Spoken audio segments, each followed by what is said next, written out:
So training from home, a couple of things to consider with regarding the reps that you do.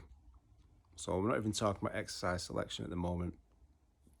Let's just talk about the amount of effort that we put into each workout, each exercise, each reps, sets.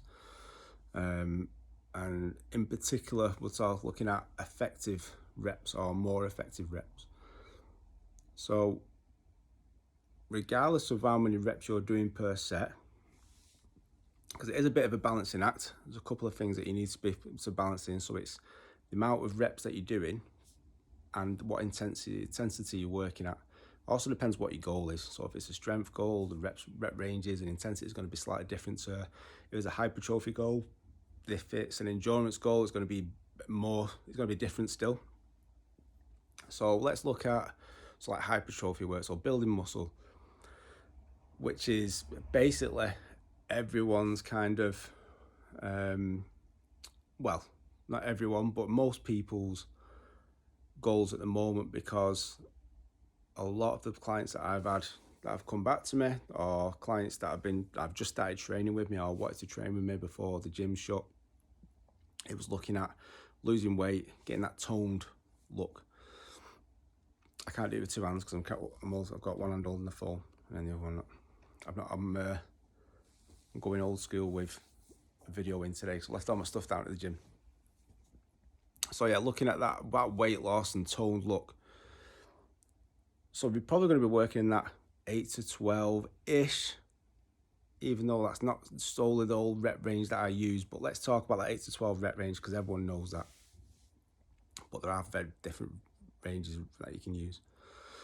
So we're going to use 8 to 12 rep range, and let's say we'll use a push-up for an exercise selection. So it could be an incline push-up, it could be a standard push-up off the floor, it could be feet raised. It's totally up to you. It doesn't really matter exercise selection at this point, but whatever that is, that's what we're going to use for an example. So every rep that you do from 1 up, say we're going to 12 reps, but every rep that you do from 1 to 12 is an effective rep because they all play a part. So for the first few reps, that's slowly going to build up fatigue. That's going to help you get a stimulus or react to stimulus to all the adaptations that are going to be used to like building muscle. All right, so it's going to make the muscle work harder, it's going to keep the time under tension, it's going to build up fatigue, it's going to force a response where eventually with like good sleep, good diet, good rest, good hydration, all the other things, it's going to give it a good environment to stimulate muscle growth. But if we stopped at those first couple of reps where the set is quite easy, we're not building up enough fatigue to cause that stimulus or to force that stimulus to happen. So they are still effective reps because what they do is they kind of lay in the groundwork for the rest of the set. So if you're looking at your last few reps of the set, they're going to be your more effective reps. So with more effective reps, it's going to be those not kind of grind reps or the reps where form breaks down and you're kind of like shaking like a shitting dog just to get that last couple of reps up and you're kind of all over the place, which sometimes are not that bad. A push-up's probably not too bad. But you still want to be practicing good form of each exercise that you do. The more you can keep good form, the stronger you're going to become in that movement, and you're also setting yourself up really good habits for when we're going to other things like bench pressing. So even though some reps are more effective than others, they all play a really important part. I'm going to give you a couple of examples of how to test whether something's an effective rep or whether it's a more effective rep or it's just maybe you need to kind of change the intensity a little bit. So yeah, have a look at these. So a really good way to start off with is start with the easiest version. So say if you want to practice your push-ups, start off with an easy version of a push-up. So for me, it's going to be incline. If someone comes to me at day one in the gym and they can't do any push-ups whatsoever, I'm always getting them to go on an incline. which is just having our hands a little bit higher than our feet. It just gives us a bit of an easier base to do a push-up from, and it gives us a better chance of practicing proper pressing movement. Alright, so from here, I'll go from this. So a nice straight back, what we're doing. So again, we're keeping that as I said, chest to the edge of the couch, coming all the way down, pushing back up. Because we know what a push-up looks like. If we're doing sets of 8 to 12, and all our push-ups look like this,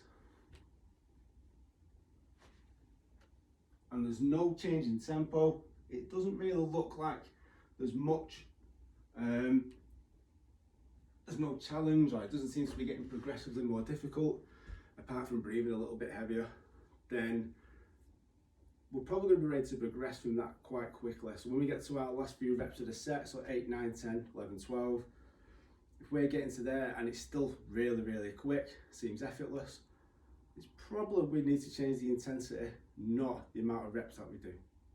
All right, that's if we stay in that 8 to 12 rep range. So one thing we could do is we could change the angle, go onto the floor, and then look at, see if that changes our intensity of the rep range. So if we get to the floor and all of a sudden those last 3 reps starting to slow down a little bit, feel a little bit more challenging, you definitely feel like your chest, your triceps are working a lot harder to get those reps done, then we're creeping into more effective reps. So basically, every kind of reps that we do, we don't really want to go into that path of doing like junk volume, where it's not really doing stuff that's meaningful to your training goals. It's just doing stuff for the sake of doing stuff, and sometimes we can kind of kid ourselves that because we've done the workout that's written down for us, or what's on our phone or iPad or whatever the program is for the day. Oh, how rude, yawning. Whatever the program is for the day, or the workout is for the day, should I say, we can sometimes kid ourselves that just by completing it, we've done an effective workout. Where I think at the beginning, when you first start training, that'll work for a while. If you've been training for a while, so 1-2 years plus, you can't really get away with that anymore, and you have to do some really honest kind of soul searching to see, am I actually putting solid effort into my workouts?